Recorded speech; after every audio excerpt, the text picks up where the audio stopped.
അസൂസിൻ്റെ ഏറ്റവും പുതിയ ഫോണാണ് Asus Zenfone max Pro M2. ഇത് സെൻഫോൺ മാക്സ് പ്രോ M1ൻ്റെ സക്സസറാണ്. ഇതിന് പുതിയതായി നോച്ച് ഡിസൈൻ ഉണ്ട്. ഡ്യുവൽ റിയർ ക്യാമറാസ്, വളരെ മികച്ച ഡ്യുവൽ റിയർ ക്യാമറ അസൂസ് അവകാശപ്പെടുന്നു. പിന്നെ സ്നാപ്ഡ്രാഗൺ 660 ഉണ്ട്.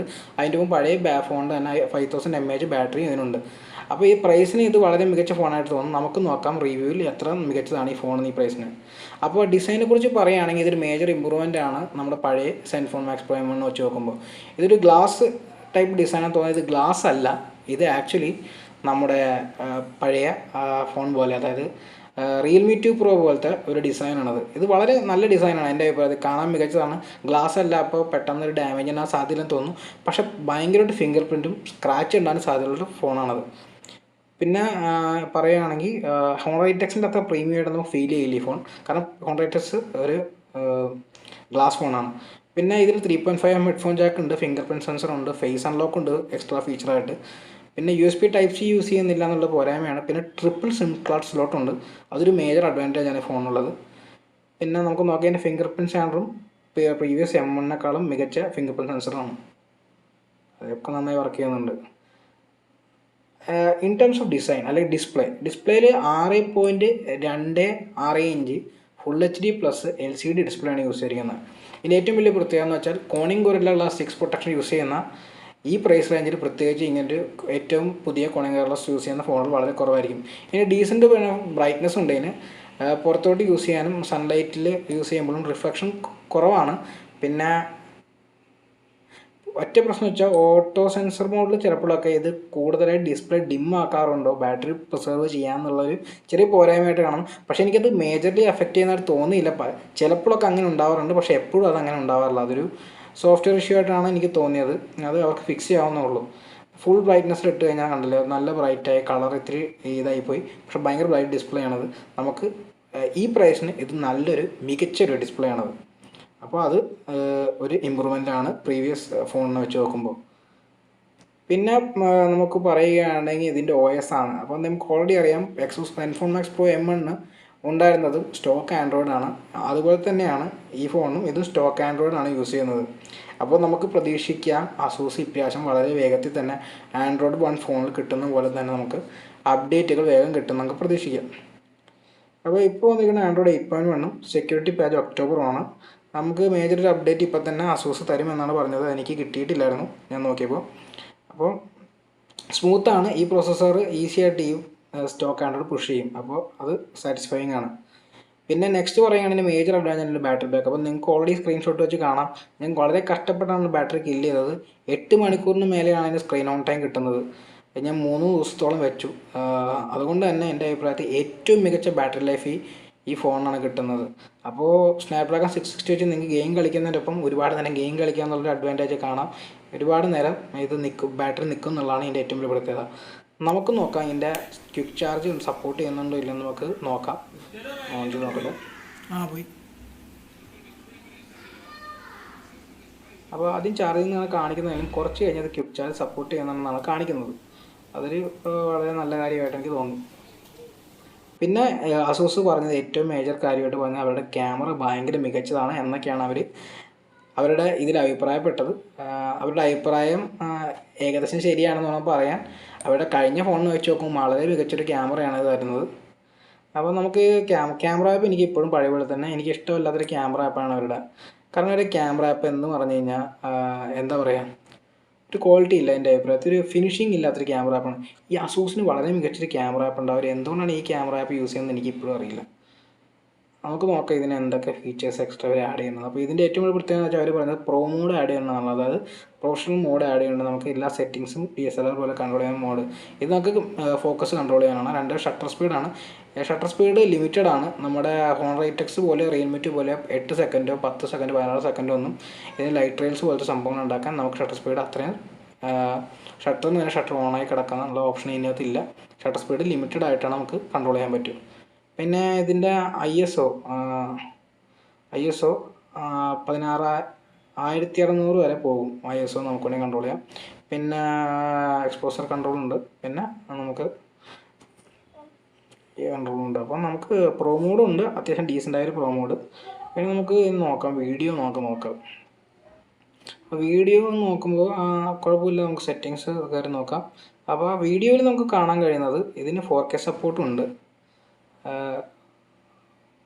ഓഡിയോ ക്വാളിറ്റി ഉണ്ട്, 4K UHD ഉണ്ട്. പക്ഷേ ഞാൻ റെക്കോർഡ് ചെയ്യുന്നത് 1080ലാണ്.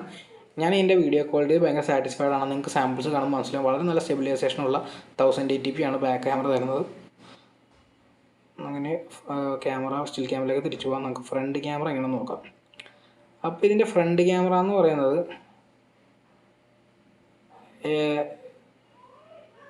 ക്ലിക്ക് ചെയ്താൽ സെറ്റിങ്സ്, ഇനി വീഡിയോ ക്വാളിറ്റി 1080p വരെ റെക്കോർഡ് ചെയ്യാൻ പറ്റും. ഇതിനും അതേ സ്റ്റെബിലൈസേഷൻ ഉണ്ട് 1080p. ഞാൻ വളരെ സാറ്റിസ്ഫൈഡ് ആണ്. എൻ്റെ അഭിപ്രായത്തിൽ ഈ പ്രൈസ് റേഞ്ചിൽ ഏറ്റവും നല്ല സ്റ്റെബിലൈസേഷനുള്ള അതേ വീഡിയോ ഷെയ്ക്ക് ഫ്രീ ആയിട്ടുള്ള വീഡിയോ റെക്കോർഡ് ചെയ്യാൻ പറ്റിയൊരു ഫോണാണ് ASUS ZenFone Max Pro M2. വളരെ സാറ്റിസ്ഫൈഡ് ആണ്. നിങ്ങൾ സാമ്പിൾ കാണുമ്പോൾ മനസ്സിലാവും. ലോ ലൈറ്റ് ആയാലും ഡേ ലൈറ്റ് ആയാലും വീഡിയോ ക്വാളിറ്റി എല്ലാവരെക്കാളും മികച്ചതാണ് എൻ്റെ. പിന്നെ ഫ്രണ്ട് ക്യാമറയുടെ 13 മെഗാപിക്സൽ ഫ്രണ്ട് ക്യാമറയാണ് ഇതിനകത്തുള്ളത്. പിന്നെ ഇതിന് ഫ്ലാഷ് ഉണ്ട് ഫ്രണ്ട് ക്യാമറയിൽ. അപ്പോൾ ലോ ലൈറ്റിലും നമുക്ക് നല്ല ഷോട്ട്സ് എടുക്കാൻ പറ്റും. രാത്രി ആയാലും നമുക്ക് വെളിച്ചെണ്ണ ഫ്ലാഷ് ഉണ്ട്. ഫ്രണ്ട് ക്യാമറ നമുക്ക് സെറ്റിങ്സ് നോക്കുവാണെങ്കിൽ, ഞാൻ നേരത്തെ എക്സ്പ്ലെയിൻ ചെയ്യാൻ വിട്ടുപോയതാണ്. അപ്പോൾ ഫ്രണ്ട് ക്യാമറ നമുക്ക് 12 മെഗാപിക്സലാണ് ബാക്ക് ക്യാമറ. അതിൻ്റെ ഒപ്പം 5 MB ഡെപ്ത് സെൻസർ ഉണ്ട്. അപ്പോൾ നമുക്ക് പിന്നെ പോർട്രേറ്റ് മോഡ് സപ്പോർട്ട് ഉണ്ട് ബാക്ക് ക്യാമറയ്ക്ക്. ഇത് വളരെ ഒരു സർപ്രൈസിങ് ഫാക്ടറാണ്. അവർ ഫ്രണ്ട് ക്യാമറയ്ക്ക് പോർട്രേറ്റ് മോഡ് വെച്ചിട്ടില്ല എന്നുള്ളത്. ഞാൻ ഇത്തിരി ഡിസപ്പോയിൻറ്റഡ് ആണ് അതിൽ. പിന്നെ എൻ്റെ പേഴ്സണൽ അഭിപ്രായത്തിൽ നമുക്ക് അവർ പുതിയ അപ്ഡേറ്റിൽ തരുന്നതാണ് പറഞ്ഞത്. നമുക്ക് നോക്കാം. എനിക്കിതൊരു അപ്ഡേറ്റ് കിട്ടിയിട്ടില്ല. കിട്ടുമ്പോൾ പോർട്രേറ്റ് മോഡ് ഉണ്ടാവുമെന്നാണ് പറഞ്ഞത്. നമുക്ക് ഇമേജസ് നോക്കാം. ഇമേജസ് എൻ്റെ അഭിപ്രായത്തിൽ വളരെ നല്ല ഇമേജസ് ആണ് ASUS ZenFone Max Pro M2 തരുന്നത്. ഡീസൻ്റ് ആണ്. HDR മോഡിൽ നന്നായിട്ട് വർക്ക് ചെയ്യുന്നുണ്ട്. കളർ ഇത്തിരി കുറവാണെന്നുള്ള ഒഴിച്ചാൽ ഫോട്ടോ ക്യാമറ നല്ലതാണ്. റിയർ പോർട്രേറ്റും നല്ലതാണ്. ലോ ലൈറ്റ് ഡീസൻ്റ് ആണ്. പക്ഷേ എൻ്റെ അഭിപ്രായത്തിൽ ഈ പ്രൈസ് റേഞ്ചിൽ എൻ്റെ ലോ ലൈറ്റ് ക്യാമറ വളരെ മികച്ചാണ്. പിന്നെ ഫ്രണ്ട് ക്യാമറ അതുപോലെ തന്നെ. ഫ്രണ്ട് ക്യാമറയുടെ HDR സപ്പോർട്ട് ഇല്ല, കണ്ടില്ലേ, ബാക്ക്ഗ്രൗണ്ട് ഫുൾ ഇത് ചെയ്ത് കളഞ്ഞു. This is the rear camera sample of ASUS ZenFone Max Pro M2.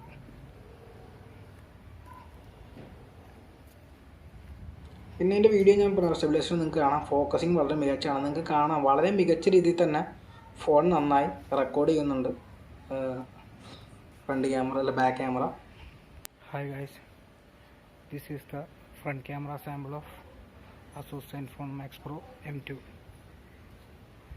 അപ്പോൾ നിങ്ങൾക്ക് എക്സ്പോസറൊക്കെ നോക്കാം. ഫ്രണ്ട് ക്യാമറ അതുപോലെ തന്നെ നല്ല സ്റ്റെബിലൈസ്ഡ് ഫുട്ടേജാണ്. എനിക്ക് വളരെ ഇഷ്ടമായി എൻ്റെ ഫ്രണ്ട് ക്യാമറ വീഡിയോ ക്വാളിറ്റി.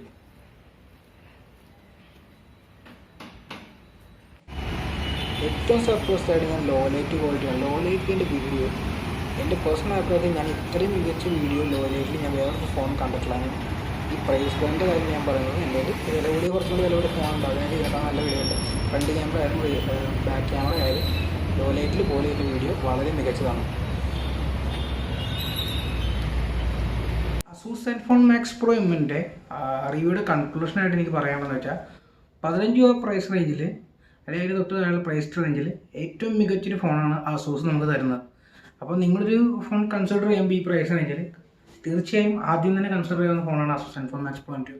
അത്യാവശ്യം കാണാൻ കൊള്ളാവുന്ന ഡിസൈൻ, പിന്നെ നല്ല ബാറ്ററി ബാക്കപ്പ്, പിന്നെ എന്താ പറയുക, അത്യാവശ്യം എല്ലാ ക്വാളിറ്റിയും ഉണ്ട് അതിന്. അതിൻ്റെ ക്യാമറ എന്ന് വെച്ചാൽ അത്യാവശ്യം നല്ലതാണ്. ലോ ലൈറ്റിൽ വളരെ നല്ല ക്യാമറയാണ് ASUS ZenFone Max Pro M2യുടെ. പിന്നെ ഡേ ലൈറ്റിൽ എനിക്ക് തോന്നിയിട്ടുള്ളത് ഇത്തിരി ലൈഫ്ലെസ് ആയെന്ന് തോന്നി. നിങ്ങൾക്ക് വേണമെങ്കിൽ അത് കൗണ്ടർ ചെയ്യാൻ വേണ്ടി നിങ്ങൾക്ക് ഗൂഗിൾ ക്യാമറ APK ഇൻസ്റ്റാൾ ചെയ്യാവുന്നതാണ്. ASUS ZenFone Max Pro M1 എങ്ങനെ ഗൂഗിൾ ക്യാമറ ഇൻസ്റ്റാൾ ചെയ്യാൻ ഞാൻ ഓൾറെഡി ഒരു വീഡിയോ ചെയ്യുന്നുണ്ട്. അതേ വീഡിയോയുടെ സ്റ്റെപ്പ് ഫോളോ കഴിഞ്ഞാൽ നിങ്ങൾക്ക് ഗൂഗിൾ ക്യാമറ ഈ ASUS ZenFone Max Pro M2യുടെ ഇൻസ്റ്റാൾ ചെയ്യാൻ കഴിയും. അപ്പോൾ നിങ്ങൾ ആ വീഡിയോ ഫോളോ ചെയ്ത് ഇൻസ്റ്റാൾ ചെയ്യുക. അപ്പോൾ നിങ്ങളുടെ ക്യാമറ പെർഫോമൻസ് വളരെ മികച്ചതാവും. പിന്നെ ഈ പ്രൈസ് റേഞ്ചിൽ ഏറ്റവും നല്ല front camera back camera video തരുന്ന ഫോണിൽ ഒരെണ്ണമാണ് ASUS ZenFone Max Pro M2. അതിന് ഇമേജ് സ്റ്റെബിലൈസേഷൻ വളരെ മികച്ചതാണ് ഫ്രണ്ടിലും ബാക്കിലും. പിന്നെ ആകെ പോരായ്മ എന്ന് വെച്ചാൽ ഫ്രണ്ട് ക്യാമറയ്ക്ക് ഇപ്പോൾ പോർട്രേറ്റ് മോഡ് ഇല്ല. അപ്പോൾ ഞാൻ പറഞ്ഞ പോലെ നിങ്ങൾ ഗൂഗിൾ ക്യാമറ ഇൻസ്റ്റാൾ കഴിഞ്ഞാൽ അത് ഫിക്സ് ചെയ്യാവുന്ന ഇഷ്യൂ ആണ്.